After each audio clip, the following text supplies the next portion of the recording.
Hello, everybody. My name is Sergio Perez, and today we're talking about the effect of colonialism in Mexico and how it can be developed. What is colonialism? It's a practice of domination which involves the subjugation of one people by another. This reminds us that the practice of colonialism involved the transfer of the population to a new territory where the arrivals lived as permanent settlers while maintaining political allegiance to their country of origin. One of the difficulties in defining colonialism is that it's hard to distinguish it from imperialism. So it started in 1521 and it ended in 1821 when Mexico gained their independence from Spain. The Spanish conquest of the Aztec Empire in the early 16th century established New Spain, bringing Spanish rule, Christianity, and European influences. Mexico gained independence from Spain, like I said before, in 1821 after a prolonged struggle marked by the Mexican War of Independence. The country faced numerous challenges in this 19th century, including regional conflicts, caudillo power struggles, Mexican American War, and foreign interventions like the French invasion. Efforts at modernization during La Reforma included promoting civil liberties and the separation of church and state.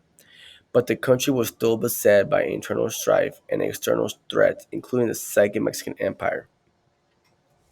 So, colonialism in healthcare, it's recognized its historical social setbacks suffered by indigenous people. It's considered that this encounter between the biomedical health services and indigenous populations was mainly due to cultural differences.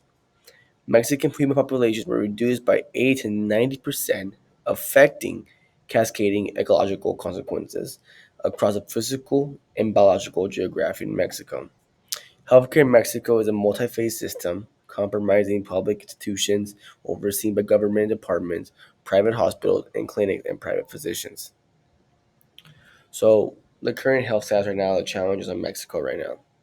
Mexico is an emerging country undergoing a rapid change in its health profile. In the space of a few decades, it has gone from the challenges of undernourishment to those of overnourishment. Mexico may not be the undisputed most obese country in the world, but it's certainly one of the challengers.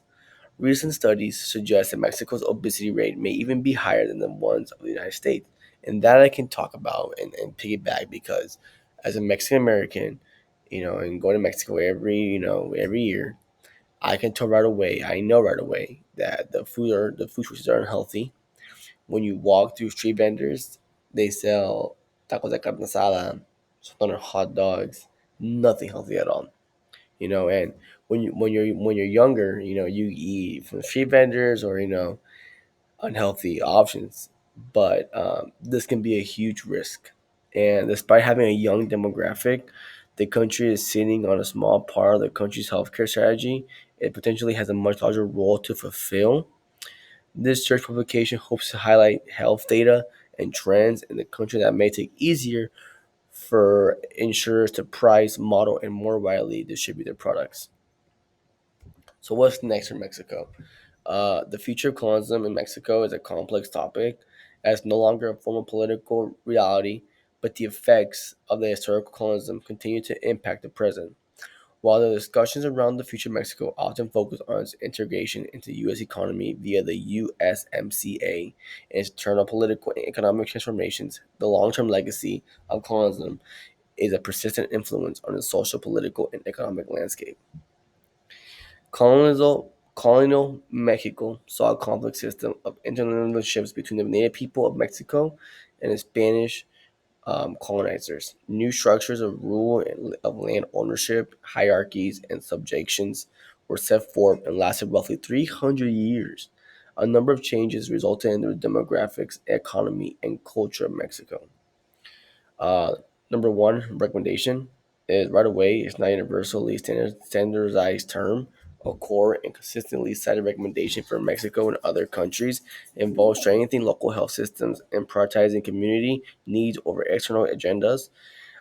This shift directly addresses the legacy of colonialism, where foreign aid and research often benefited wealthier nations more than the local populations they were intended to serve.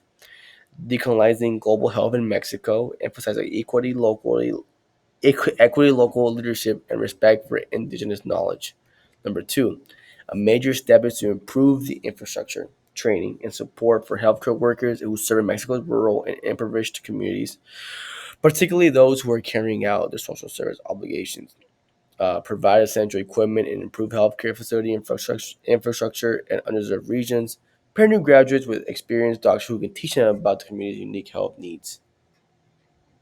And number three is decolonization is also an internal power process that must challenge elite power structures within um, the global south, including Mexico. This requires working towards structural changes that empower citizens, not just the privileged few. And these are my references. I hope everybody enjoyed and learned the colonialism in Mexico and how it can be developed and the history of it also, because I had a great time teaching everybody. And thank you all for watching.